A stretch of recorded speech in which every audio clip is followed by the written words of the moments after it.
Hello and welcome back. Eddie Radosovich, George Stoya, Josh McCuistion down in the Suitor Scoop HQ in Houston. A big weekend on the heels of a big weekend in Norman.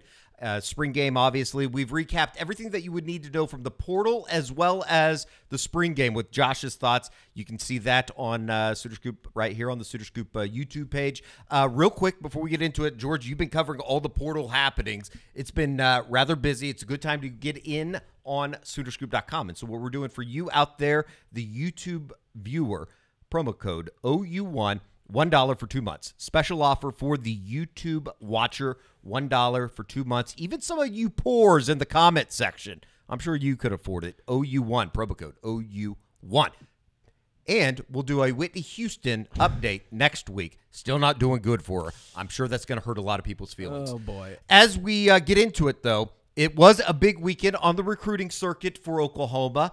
I don't know if this probably tells you more about this will probably cover me and you, Josh. But anytime I see the number 2027 out there, it's kind of a smack in the face, like you're getting old AF.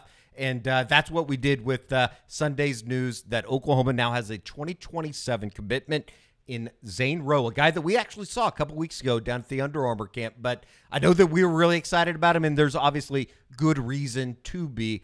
What are this Oklahoma getting with the commitment of 2027 Denton Guyer defensive lineman Zane Row?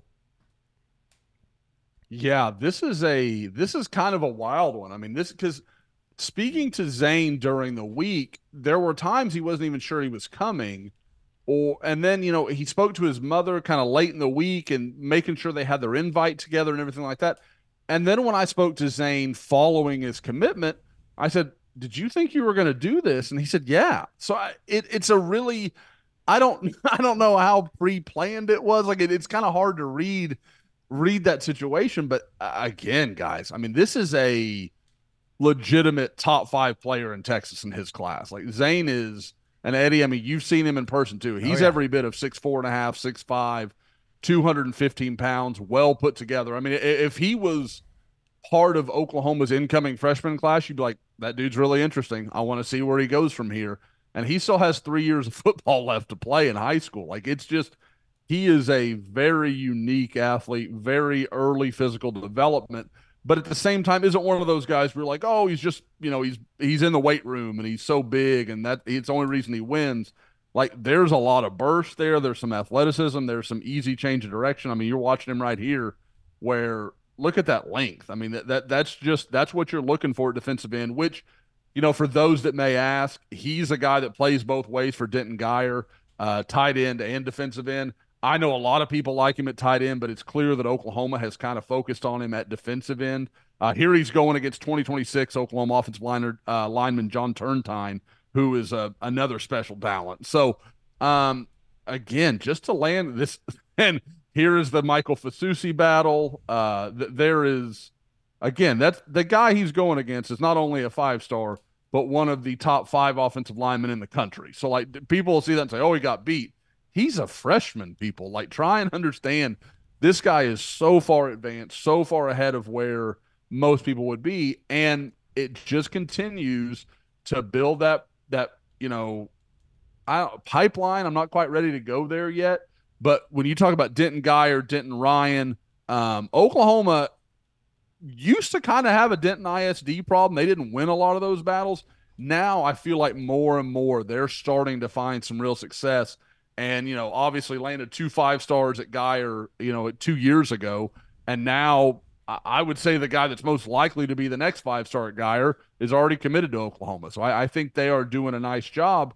And just as a quick little addition, this is all done. A lot of people thought, well, okay, it's because the head coach at Guyer is old friends with Jeff Lebby. Well, now Lebby's gone and Oklahoma's still doing a nice job there. So I think that's a good sign of where that can go in the future. Josh, don't want to make you feel old, but I'll be 30 in 2027, so still young, feeling good about that. But I wanted to ask you about that because 2027 You're a miserable person, George Stoya.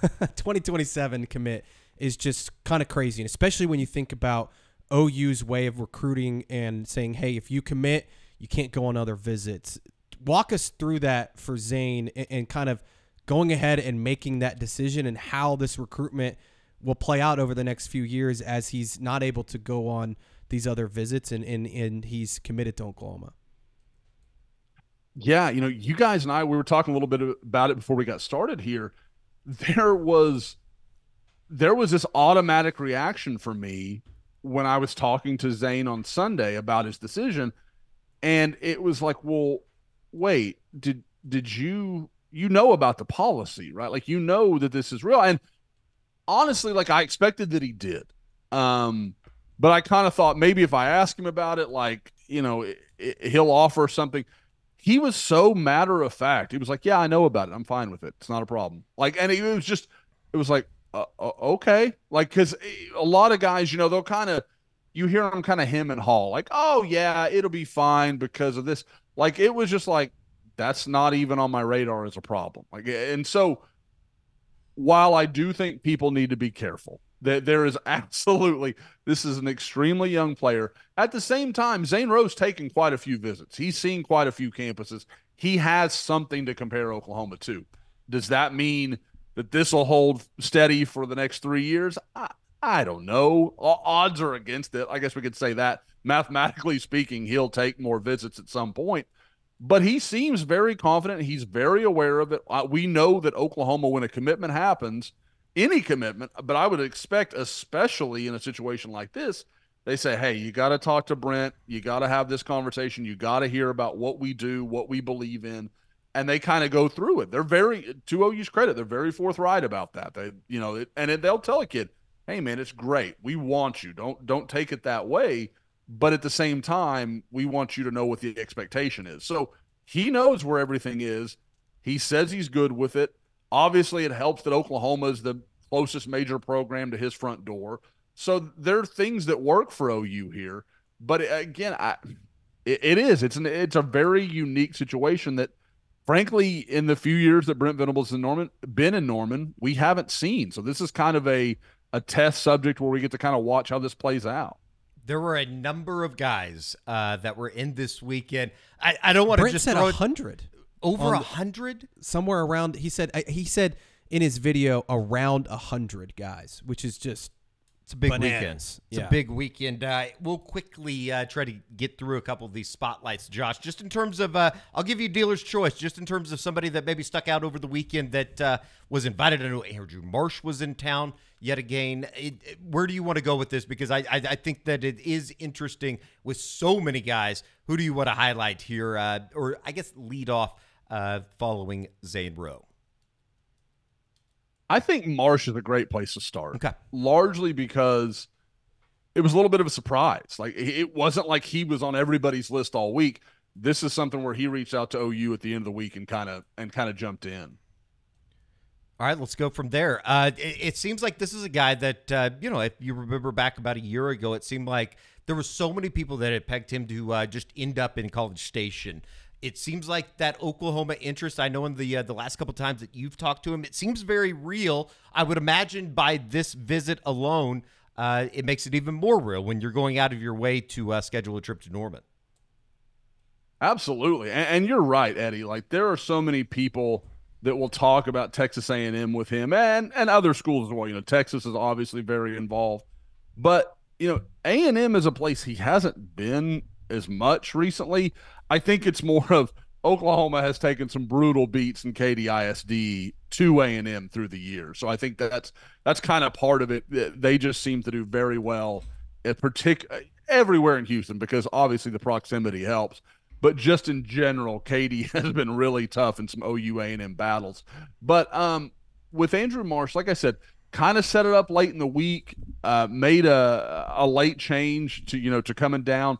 And talking to him, Andrew, it's almost what you get by accident when you talk with him. So I was just kind of talking to him about, what went into him coming back to Oklahoma, because he was there just over a month ago. Yeah. And Andrew Marsh doesn't, he takes a lot of visits, but he's still got 7-8 schools he's serious about. So he kind of tends to spread them around. And so I thought that was kind of interesting. And I just kind of said something like, did Coach Jones just convince you, this was the place to be on this weekend, that kind of thing, just trying to get him talking a little bit. And he said, well, no, not really. And I knew by what I had said and the way he responded, it was more of like he thought I was asking him if Coach Jones had convinced him to commit, and that's why he was going to Oklahoma this weekend. And I said, no, I just kind of meant this weekend. And he goes, oh yeah, he goes, they're definitely kind of climbing with me. And I was like, okay, like, and so again with Andrew, it's always what you get kind of in the subtext and he's a very smart kid. He's not going to tell you anything he doesn't really want to, that kind of stuff. But when you talk with him more and more, you kind of get a feel. And again, I think that relationship with Emmett Jones is going really, really well at this point. I think they've got a good, they've gotten to the point where it's not just recruiting him. Like they're getting to know each other. They talk about, what life is, what's going on in life, sure, those kind of things. I think there is some mentorship going on there already. So again, and that's not to say that's singular to Oklahoma, but I do think it's a good sign of Andrew Marsh continuing to feel more and more comfortable with Oklahoma. I don't want to derail us here. No, go ahead. But is Emmett Jones the best recruiter on staff? I mean, this guy is just, it seems like everything. It seems like every time that, Josh, you talk about a wide receiver, it's not only, obviously you want to come play in Oklahoma's offense, all that kind of stuff, but it is a relationship with Emmett Jones, who seems to be kind of, I guess, leading the pack, if not separating himself from everybody else on the staff. That is, obviously you look at the 25 class or anything that they've been able to put together to date, it seems like he's a little bit different than everybody else when you're talking about recruiting. You love what Todd Bates has done, sure, especially considering where that room was at. Absolutely. Brandon Hall's been fantastic. They have a bunch of good recruiters, but it seems like would it be safe to say that he's an elite recruiter? I 100%. I think if you were going to say, which guy, and with the recruiting, everybody kind of has their own things like that they're good at. This guy is really good at staying in contact, making sure Oklahoma's at the forefront of the guy's mind, like those kind of things. And there's other guys that are good at, the in-home visit. I think Emmett Jones is outstanding just in a one-on-one situation with a player. You can tell that there is an easiness to all of it. Like Andrew Marsh, who is about as cool and laid back as it comes, like out of nowhere, he's just so easy to talk to. Like Emmett's just so natural. And, you're kind of like, okay. And that, with what I know of him and what dealings I've had with him at camps and stuff like that, that would be my read. Like that's how Emmett Jones seems like the kind of guy you'd want to just like hang out with. Like it's going to be fun. He's going to, tell some funny stories, like just an easy dude to kind of relax with. And that's what you get from players is, it's never high pressure. It's never, oh, you got to get on board. We're, we need you. We need you. We need you. He lets them know they're needed, but it's not, like nobody wants the needy, partner, the girlfriend, boyfriend, whatever. Nobody wants that person. They want the person that is fun to be with and that kind of deal. And so I think that's what you get in this with recruiting. With Emmett Jones is just enjoyable to be around. And I think these guys respond to that. Sounds positive. Obviously, no timeline, anything like that set for Andrew Marsh. He seems like one of those guys. He's gonna extend this thing out. Maybe get into the back half of the year. If there was a premium guy that OU's involved with it, I think you could end up waiting until November, December. Andrew Marsh might be one of the guys I'd watch just because he is. And I know people would say, "Oh, because he's a receiver." Andrew Marsh is not really that way. He's not a guy that has to have the spotlight. He's not real flashy or in your face. I think he's very deliberate. I think he is a guy that really wants to think through things, doesn't want to rush anything. And I think he knows that whatever place he ends up at is going to be willing to wait for him, and if they're not, then hey, that probably maybe he wasn't enough of a priority that should be his choice. I think he's very practical about it in that way. So again, I could absolutely see him being, the last commitment for an OU or a Texas or somebody like that, just because the rest of the class has been wrapped up since, mid-September or something. And Andrew just kind of says, I'm going to take some visits and see some games. And he did mention, and kind of to this point, Eddie, is I think he's really high on Oklahoma right now. I think he is very interested in seeing what Oklahoma looks like in the SEC. Yeah. Like what does it look like? How all the success they've had and all the things they've done, does it translate? And I think if it translates, Oklahoma could be in very good shape. But they need to show that, hey, this is all still moving in the right direction, and the change of conference isn't going to impact where Oklahoma stands. There was obviously a number of 2025 commits in town in Norman on Saturday. Just real quick, I know that there had been a lot of, we had talked about it right here on the recruiting report, just in terms of Kevin Sperry and what his level of commitment was, not just with the shift from Jeff Lebby to Seth Luttrell, but obviously the move from Carl Albert in Midwest City down to Denton Geyer. It seems like he was very vocal this week, and especially when you talk about the quarterback position that we've talked about time and time again, kind of the captain, kind of the leader of a recruiting class. It seems like he's kind of putting that to rest and almost maybe doing it with an emphatic statement of, I'm going to be out here on social media. I'm part of this class moving forward. It just doesn't seem like there's anything to worry about there. It really doesn't at this point. Like, I want to be perfectly honest. Like, that was not my read on it a month ago when Sure. this switch happened. And I didn't, and I hope I was clear to everybody, I didn't think it was because of the move. Like, that's not what I was watching. Just talking to some people and various, coaches in the business, you just heard stuff like, maybe he's looking around a little bit. Maybe he's talking to some other people. And while that stuff can matter, it's something you don't want to ever go to sleep on.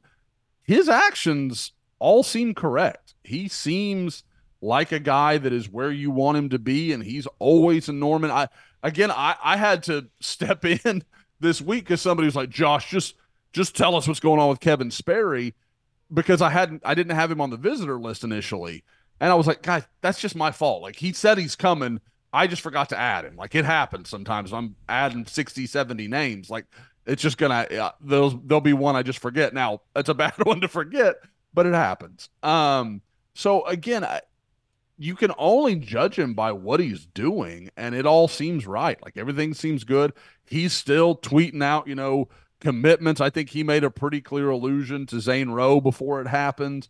So I like what you see. We all know you need that quarterback to kind of be the leader and the ringleader, and with all the connections he has to the various members of the class, Marcus James, obviously Oklahoma still recruiting Tristan Haynes, Trinae Washington, the Carl Albert guys, you go down the list. He knows a lot of these guys, and I think it's just incredibly valuable if Oklahoma can obviously keep him in the boat, and everything right now says they will.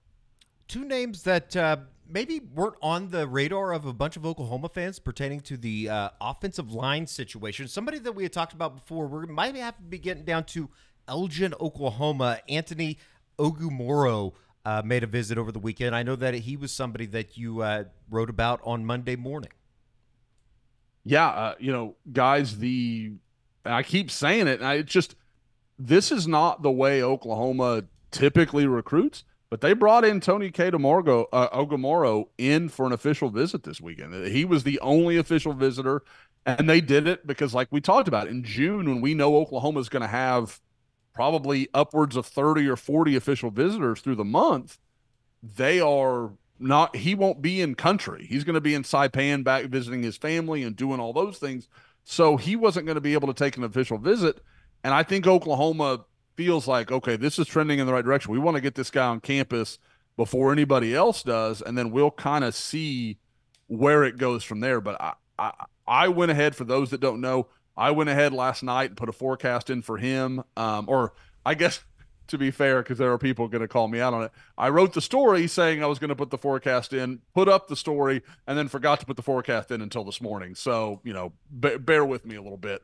But again, big athletic guy, really like him on tape, kind of raw, but this is the kind of guy that does really well with Bill Bedenbaugh. Has grown up around the military. Like, hard work's not going to be a thing this kid's going to be allergic to. He's going to be fine with it. Bill pushing him, Bill being tough on him, like we know can happen. That's not going to bother this kid. Like, I see a future where if Oklahoma can reel him in, I see that possibly going really, really well.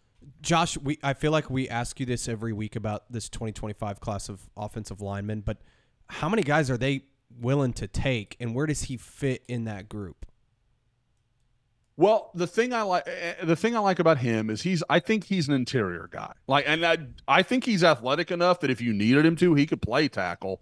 But I think Oklahoma sees him on the inside, and I think that's why they've made him a priority when maybe some other guys have kind of fallen by the wayside. They like him a lot. They like, again, his family, the fit. It seems to fit Oklahoma really well. From everything I've gathered, he's made 3 visits now in about the last month, and I think everybody on both sides has been super impressed. It's worked out very, very well. For those that don't know, kid from he's currently at Elgin, just moved there in the spring, I guess back in January.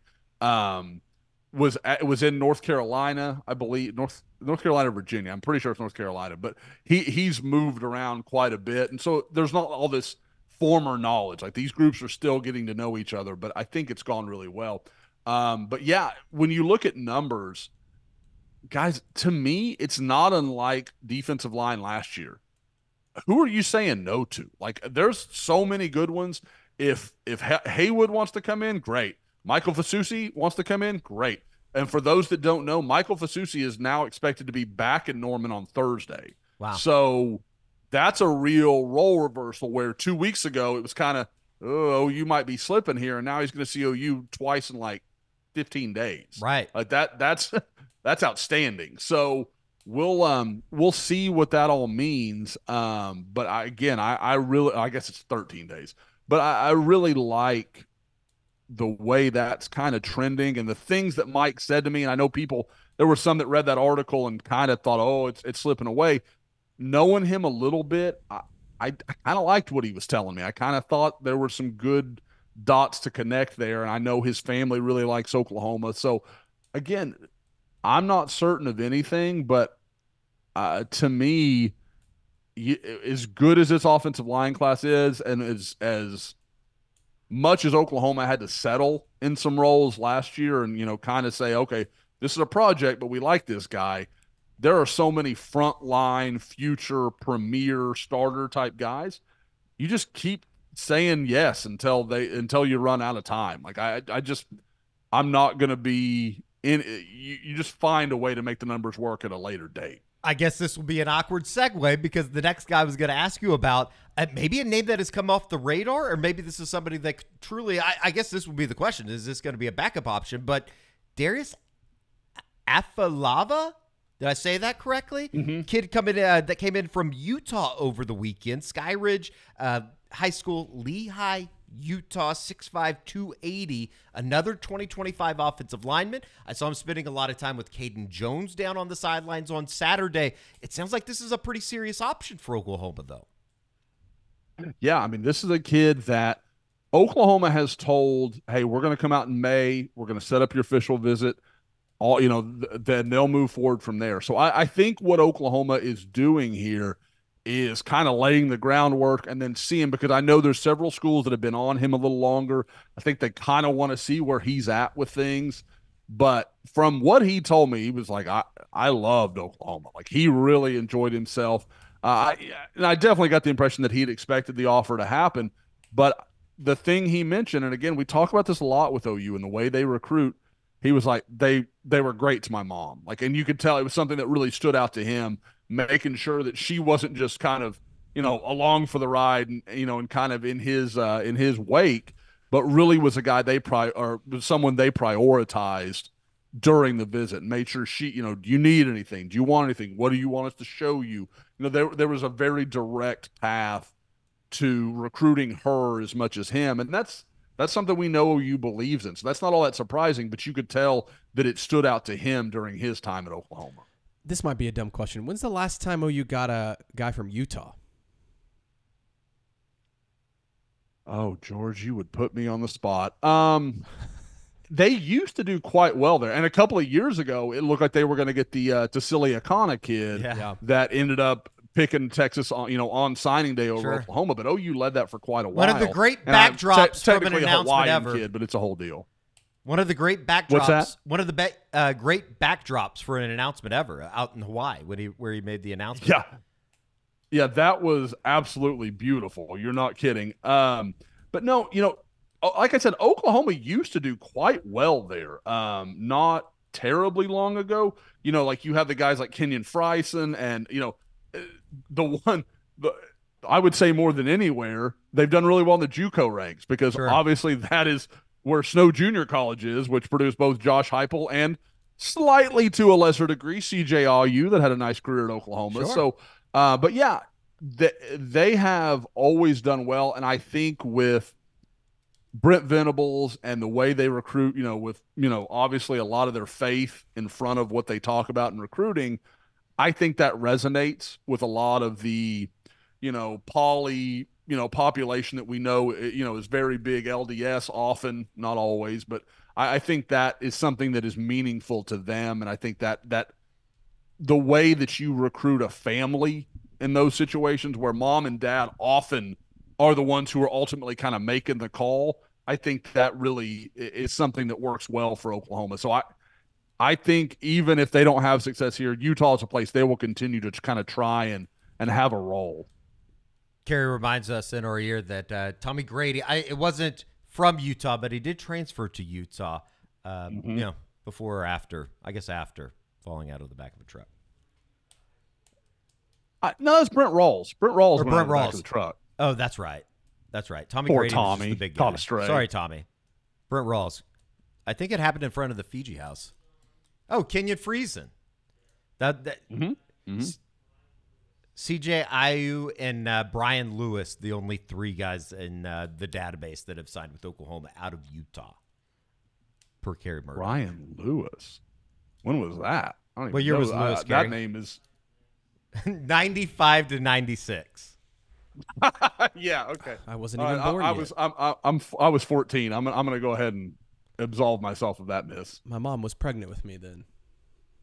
Oh my God. 1996. Congrats to the Soy George, family on the sex. this is twice now. It's starting to feel hateful. Like it's just mean, and if that's the way you're going to be, then I'm just going to be quiet. I feel like the recruiting report is often me just being like, "Oh yeah, I'm the young guy." Yeah, you are. I mean, so you weren't alive for the bombing at Oklahoma City? I was not. My sister's 1-year-old birthday was on the bombing, April 19th, 1995. Happy belated birthday to her, I guess. Yes. Gosh, that's crazy.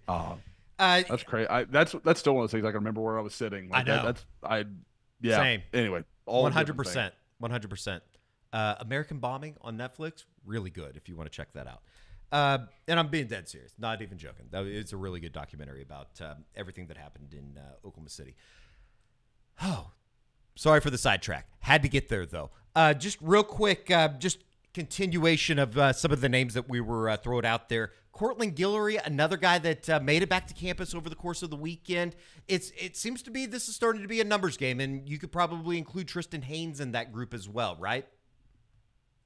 Yeah, I mean, again, we've talked a little bit about it, but of the three corners that I think are clearly Oklahoma's top priority, you had Cortland Guillory and Tristan Haynes, who were both on campus, and Kobe Sellers, who was in Norman recently. So I mean, you're getting a feel for what that's going to be, and to me, I think Oklahoma has, if they really want to push for all three, I think all three are more than likely to end up at Oklahoma. Like I think that's the way that goes. Now, how one might be, if Oklahoma were to land two of them, I don't know how the third one would feel. That's where you get into the weeds a little bit.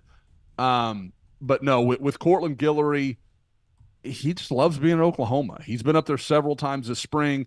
You look at some of those schools he's looking at, like Indiana, and there's some other places that are good programs, but it's kind of like, if Oklahoma wants to make a run, those schools don't beat OU very often. Let's put it that way. With Tristan Haynes, I know he went up to Notre Dame recently. I thought, from everything I gathered, Notre Dame thought that went really well. But again, all those Carl Albert connections we talk about, I think those are meaningful. And he likes Oklahoma. I know they were among his first offers. Really, almost offered him even earlier than they did, just because they loved his physical tools so much. But they wanted to watch him develop a little bit. I still really like where Oklahoma is, if that's an avenue they want to push. But again, like we talked about last week with Malik Hawkins, can you really take 4 corners? And then, what we're talking about on the offensive line, at some point, numbers do have to give. This isn't funny money. At some point, everything has to add up to 85. And, we know there are always good corners out there. There are not always 4 or 5 elite offensive tackles within a reasonable drive from Norman. So that's got to be the focus. There's a part of me that thinks this is going to be Malik Hawkins and Kobe Sellers, and then maybe Guillory or Haynes. But again, we've got to see it play out a little bit. And I think Oklahoma is trying to not overheat any of these guys. I think Sellers is kind of the number one, but I think they're trying to let everybody just be patient and kind of see what the numbers are going to look like, because I know they'd like to take a third one. I just don't know if the numbers are going to play right. Sure. Another name that I think Oklahoma fans, if they've watched the recruiting report in the past, quite familiar with, and you're probably going to be even more familiar with them here moving forward over the next couple of years as he stars at Jinx. Caden Jones made another trip to Norman, obviously the son of Kewan Jones. Is this, I guess to put it bluntly, is this just a matter of when? It sure feels like it to me. I asked Caden, and the thing I love about Caden is he's just like, he doesn't care about I'm going to try to be sneaky. I'm going to make you think I'm into this or into that. He comes to Oklahoma a lot. He is the son of an OU player. And when he talks about Oklahoma, about half the time he refers to it as home. Yeah. Like, he's like, it's always good to be home. And you're like, guys, I've done this a long time. I can't think of many situations when a school was an option and a kid called it home and he didn't end up there. Like it's not really the way this thing works. So, crazy things happen sometimes. Sure. Like the only thing I wonder about is if Caden waits a long time and Oklahoma were to reel in like a Javion Osborne, who they are absolutely contenders with. If that happens, is there a space for Caden? That's the only thing I question. And at that point, maybe, I swear he gets a shout at almost every week, Eddie. Adam Gaylor's going to start talking about, hey, come play corner here for the Trojans, and we're going to let you play, OU, we'll make them recruit you at corner, because I know they feel he has that kind of ability at that position as well. So sure. Caden's just super talented, and I think things will work out for him either way. But, yeah, if he is not ultimately a part of the 2026 class, I think that would be a pretty huge surprise. Elijah Thomas, another guy that visited over the weekend. There was a host of guys that it seems like, that have already jumped in. You're going to see him coming back onto campus more and more here over the next couple of years, it seems. It just seems like that's kind of the bit nowadays. You jump in, and when they come down, I saw a bunch of them mixing up on the sidelines on Saturday. It seems like they're truly kind of a part of the family already without having even, getting close to graduating high school.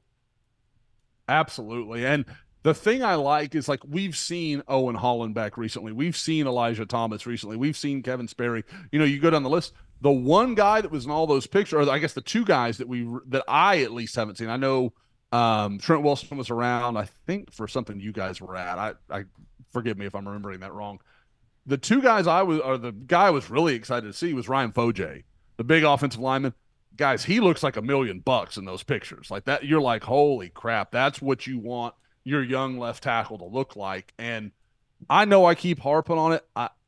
Guys, that guy's just going to keep climbing in the rankings. Like the stuff you see on tape and you mix that with his frame starting to fill out and the athleticism he has, I don't know that I'm going to say he ends up a 5-star, but I am sneaking close to that kind of bold prediction. Like I think that is well within the realm of possibility. Just based on, like I said, looking at him next to Owen Hollenbeck, who we know is a mountain of a guy. He is so big. Ryan towers over him and is so long. I mean, and again, it's fine. It's just a different body type, different players for different positions. But Ryan, again, I every bit of data I collect on him, I become more excited about what he could be for OU. Owen Hollenbeck, I pointed it out on Saturday after the game when we were standing on the field. He's definitely made out of the same mold as maybe a Creed Humphrey, just in terms of he is a large width man. The thing that, like, I would say the primary difference of just knowing them as high school guys, Creed was the smiliest dude you ever met. Like Creed would smile at you all the time. Owen, like you have to get him laughing, like because he ain't gonna smile for a picture. Like that's not who he is. Again, like he looks like a biker dude. Like I'm like I ain't messing with him. Like he is a scary guy if you didn't know him and know that he's a perfectly nice kid. But if you saw that dude walking around, you'd be like, nope, I ain't crossing that dude. Any other news and notes that we have not hit on? I know that we had like a list of guys that just from the weekend, maybe surprising, good or bad. Well, don't throw out the bad, but we'll take it as we go. Probably the two things I would hit on. I guess we'll wrap two into one. In 2026 offensive line recruiting, I know we talk a lot about 2025, but they're starting to lay some good groundwork there. Made an offer to Maxwell Robinson, big offensive lineman from Derby. Interestingly enough, they offered him actually before he came down. I kind of wonder if maybe they had said, hey, here's your offer, but we want you to come down, come down, and almost like we want you to know how interested we are. We're not just asking you to come down for nothing. So they had talked to his coach. OU had talked to his coaches, let him know the offer was coming. And so he came down. I think kind of the offer was made more official, however you want to term that. And really liked the visit. Again, the thing I just keep saying, doesn't matter that OU's moving to the SEC, doesn't matter they won't be playing Kansas and K-State every year. Kansas is going to continue to be a focus under Brent Venables. I don't think that will ever not be the case. Secondarily is Cody Taylor, big offensive lineman from Arkansas. He mentioned getting to hang out with Eddie Pierre-Louis. He really loved getting to hang out with Eddie. Yeah. Who I know you guys haven't had really a chance to talk with. You'll love Eddie when you get to meet him. Super big personality, really nice kid. So he is, and Cody really liked him. Cody also got to talk with Brian Bosworth while he was there, and he mentioned kind of just really hitting it off and being impressed with his size and all that sort of thing. So again, I thought that all came off really well for OU. But yeah, again, I just think you are seeing OU not only having that success in 2025, where we know that class is starting to build in the right direction, but in 2026, they are, you've already got Jonathan Hatton committed. We talked about Caden Jones. Darian Coleman at quarterback looks like they're starting to see even those dominoes start to kind of put into place. And as you said, Michael Fasusi coming back at the end of this week. And just because spring football's over doesn't mean that spring tours or spring whatever you want to call it, visits are going to come to an end. And obviously come June, you'll have official visits on the table for a bunch of these guys. Oh, absolutely. And the other thing to remember, guys, is now that spring ball is over, Oklahoma starts to pivot toward getting out on they're now leaving Norman and going to see all these guys who have been coming in. So I know a big contingent are supposed to hit Houston over the next 48 hours or so. Going to go see, Kobe Sellers, Max Granville, Jonah Williams. Like they are going to roll out. And the thing to remember, it's a rule that I'd kind of forgotten had been tweaked a little bit. In the winter, you can go see guys just about every week, if I'm not mistaken. I think every week, if I'm not mistaken. In the spring period, you can go see a guy once. And it doesn't matter if it's Brandon Hall and 5 OU staffers or if it's just Brent Venables by himself. Any sort of arrangement, if OU touches your campus, they can't come back again in the spring. So I think it's very interesting that Oklahoma is really hitting these guys, some of these guys that I just mentioned, now. They're going to show up on campus and make sure those guys know, hey, you're a priority. We're going to be there, and really trying to get those guys back on campus as quickly as they can. It's going to be interesting. It'll be interesting to see how Oklahoma tackles that. I'm sure we'll be keeping tabs on it over at SoonerScoop.com. Josh, it sounds like a positive weekend for Oklahoma, a 2027 commitment, and obviously there's going to be more to come. You have anything else, sir? I got nothing. I love being on this show because I can just sit back and listen to Josh tell me everything, and he's the best at that. So, well, what have you been doing over here? I was checking some portal stuff out. I know we have the portal show already out, but just following up on some things. Be careful how you say that. You don't want to say porno. Get it into the algorithm. I heard the POR too, That's and I got concerned for a second there, George. I wondered what that wailing was coming from your computer. Yeah, no, I said portal. Portal. Very good. So. Josh, we appreciate it. We will talk to you here in a couple days. Obviously, the unofficial 40 coming out on Wednesday to kind of recap everything from the spring game as we get into what is kind of an interesting time. Spring obviously over, but the portal, it seems like, is somewhat just firing up. We're expecting some names from Oklahoma in and out would probably be safe to say. We wrapped all that up on the portal show. George and I will be back on Tuesday afternoon, wrapping up everything that is from kind of the remnants of spring game week and all the post-game stuff that we had with Brent Venables, Jackson Arnold, that host of the small sample size of characters that we were able to talk to during the post. So for George and Josh, I'm Eddie. We'll talk to you right back here on the SoonerScoop.com YouTube page next time.